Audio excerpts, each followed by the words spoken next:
മാധവി, നിന്റെ ജോലി തുലഞ്ഞു തന്നെ. ജോലി സമയത്ത് ഇങ്ങനെ ആടിപ്പാടി നടന്നാലേ ഏതെങ്കിലും മുതലാളി ജോലിക്ക് വെച്ചോണ്ടിരിക്കുവോ? നിങ്ങളെല്ലാരും കൂടെ പറഞ്ഞിട്ടില്ല ഞാൻ പാടിയത്. എന്റെ ഈശ്വര, എന്റെ ജോലി പോവോ? ആർക്കറിയാം.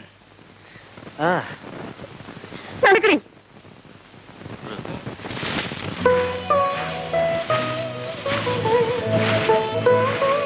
കുട്ടമ്മേശ്വരുടെ വീടല്ലേ? അതെ. വിളിക്കൂ.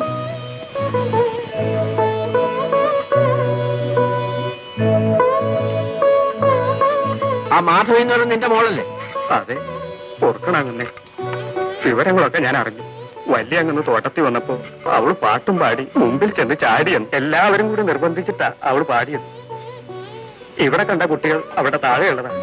അവളും കൂടി പാടുപെട്ടിട്ടാണ് ഞങ്ങൾ കഴിയണത്. ആ വിചാരം മനസ്സിലുണ്ടെങ്കിൽ ഈ കളി കളിക്കാമോ? ഈ പ്രാവശ്യത്തേക്കൊന്ന് മാപ്പ് കൊടുക്കണം. ഇനി ഒരിക്കലും. അവളെവിടെ? ഓ, വിളിക്ക്. മാധവി, ഞാൻ അദ്ദേഹം പറഞ്ഞയച്ചിട്ട് വന്നതാ. അദ്ദേഹം ഒന്ന് ആലോചിച്ച് ബുദ്ധിമുട്ടുണ്ട. വിശ്വസിക്കാൻ അല്പം വിഷമം കാണും.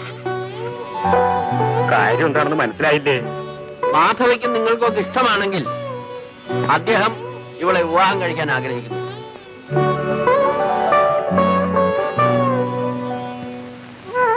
നിനക്ക് നല്ലത് വരട്ടെ. ഞാൻ വൈകിപ്പോയി മാധവി. എനിക്കൊന്നും മനസ്സിലാവുന്നില്ല ചേട്ടാ. മാസങ്ങളായി ഞാൻ നിന്നെ എന്റെ മനസ്സിൽ കൊണ്ട് നടക്കുകയായിരുന്നു മാധവി. ഞാൻ നിന്നെ സ്നേഹിക്കുന്നു. പക്ഷേ നീ അത് മനസ്സിലാക്കിയില്ല. നിന്നോട് ഞാനത് പറഞ്ഞില്ല. തുറന്നു പറയാനുള്ള അവസരവും കാത്തു ഞാൻ കഴിഞ്ഞു. വൈകിപ്പോകുമെന്ന് വിചാരിച്ചില്ല. നിനക്ക് നല്ലൊരാലോചന വന്നിരിക്കുന്നു. എന്നെക്കാളും എന്തുകൊണ്ടും യോഗ്യനായ ഒരാൾ. നീ ഭാഗ്യവതിയാണ്. നിനക്ക് നല്ലത് വരട്ടെ. എന്നെ മറന്നേക്കൂ. ഇപ്പൊ ഞാൻ പറഞ്ഞ കാര്യവും മറന്നേക്കൂ. എനിക്ക് ഇവിടെ കഴിച്ചു കൂട്ടാനാവില്ല.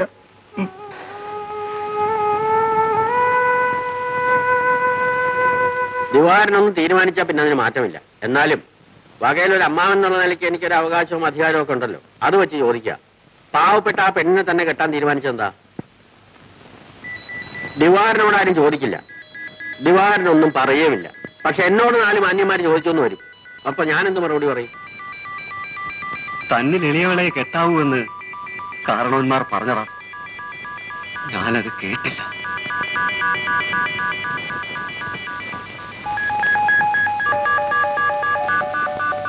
എന്റെ അച്ഛന്റെ ഗതികേട് എനിക്കുണ്ടായിക്കൂടാ.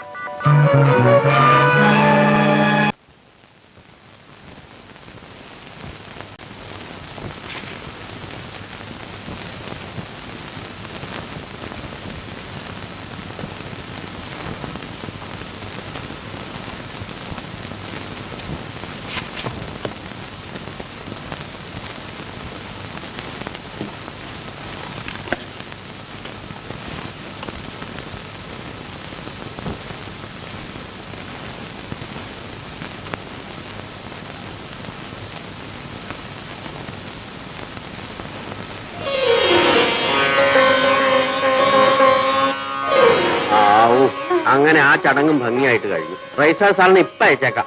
ഒരു ഫോട്ടോ എടുക്കാം. ഡേ ബാ ബാ ബാ ബാ ഒരു ഫോട്ടോ എടുക്കാം.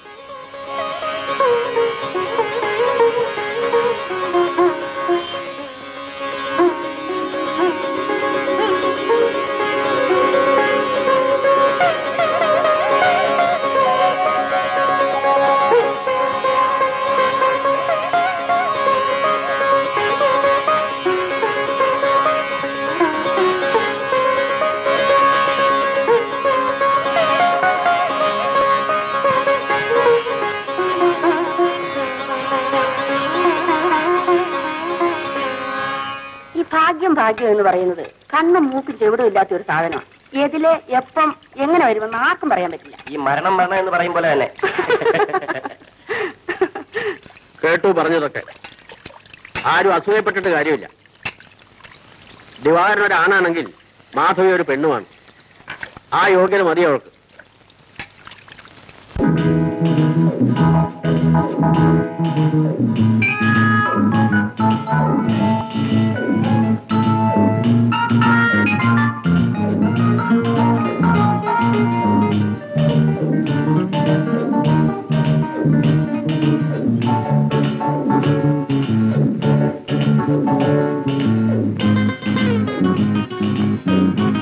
ഇരിക്കൂ.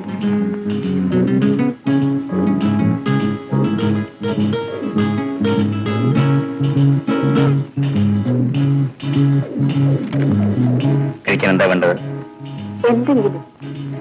Vegetable cutlets, chicken noodles, fried rice. Thanks sir.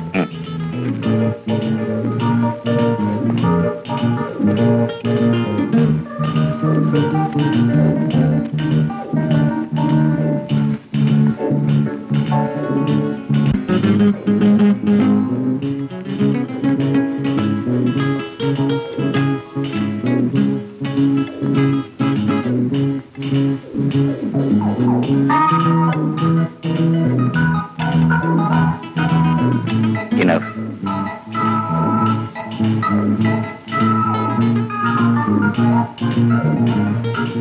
കൈ കൊണ്ടു.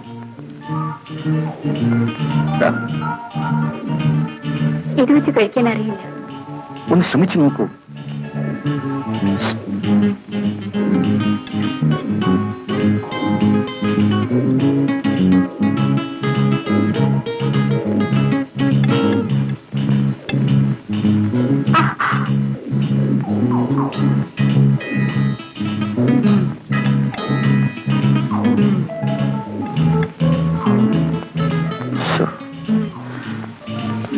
ഭരത്, ഭരത്.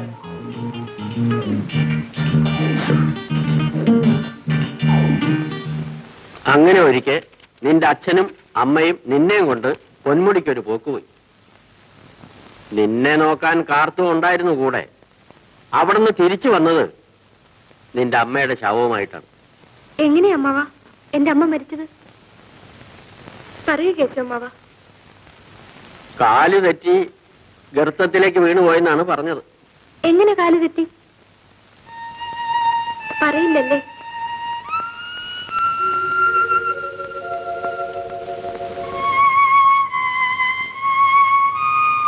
എനിക്കറിയാവുന്നവരെ ഞാൻ പറഞ്ഞു. അവിടുന്ന് അങ്ങോട്ട് ആർക്കറിയാം? അവരോട് ചോദിക്കും. പറഞ്ഞു തുടങ്ങിയത് പറഞ്ഞു തീർക്കണമല്ലോ. അതിനുശേഷം നിന്റെ അച്ഛൻ നാവ് മുറിച്ചു കളഞ്ഞ പോലെയായി. ആട്ടവുമില്ല, മിണ്ടാട്ടവുമില്ല. ഞാൻ അച്ഛനോട് പറഞ്ഞു എനിക്കൊന്ന് പൊന്മുടി കാണണമെന്ന്. മറുപടിയും കിട്ടിയല്ലോ. കിട്ടി. പൊന്മുടി എന്ന പേര് പോലും കേൾക്കുന്നത് ദിവാകരന് ഇഷ്ടമല്ല. എന്തായാലും എനിക്കവിടെ പോണം. അമ്മ വീണ് മരിച്ചെടുത്ത്. നിങ്ങളൊക്കെ എന്തോ മറച്ചു പിടിക്കുന്നുണ്ട്. ഞാൻ എന്റെ അമ്മയെ പറ്റിയല്ലേ ചോദിക്കുന്നത്. എന്തായാലും എന്നോട് പറഞ്ഞാലെന്താ? അതിനെന്തെങ്കിലും പറയാനുണ്ടായിട്ട് വേണ്ടേ? കാർത്തി ചേച്ചിയും പറയില്ലല്ലേ? കണ്ടതും കേട്ടതും ഒക്കെ ഞാനും പറഞ്ഞു. ഇനി എന്താന്നാ?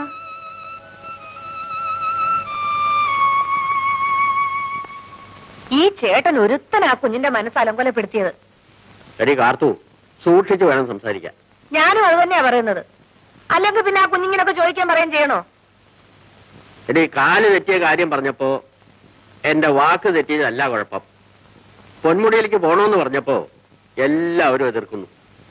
അതാ കാര്യം. മനസ്സിലായോ? എന്നാ പിന്നെ കുഞ്ഞിന്റെ മനസ്സൊന്ന് മാറ്റിയെടുക്കാൻ എന്താ ഇപ്പൊ ഒരു വഴി? ഞാനങ്ങ് പറഞ്ഞു തരാം. ആയാ കോയാന്നും പറഞ്ഞ് നീയും പോയതല്ലേ പൊന്മുടിക്ക്. എല്ലാം അങ്ങ് വെട്ടിത്തുറന്ന് പറഞ്ഞു കൊടുക്ക്. ആ നാശം പിടിച്ചവൻ അവിടെ വെച്ച് കണ്ടതും അത് കാരണം. പിന്നെ അല്ലാതെ എന്തോന്ന് ചെയ്യോടി? ഇത് കുഞ്ഞു ഒരു വാശിക്കാരിയാ. എനിക്കൊന്നും അറിഞ്ഞുകൂടാ എന്റെ ഈശ്വര.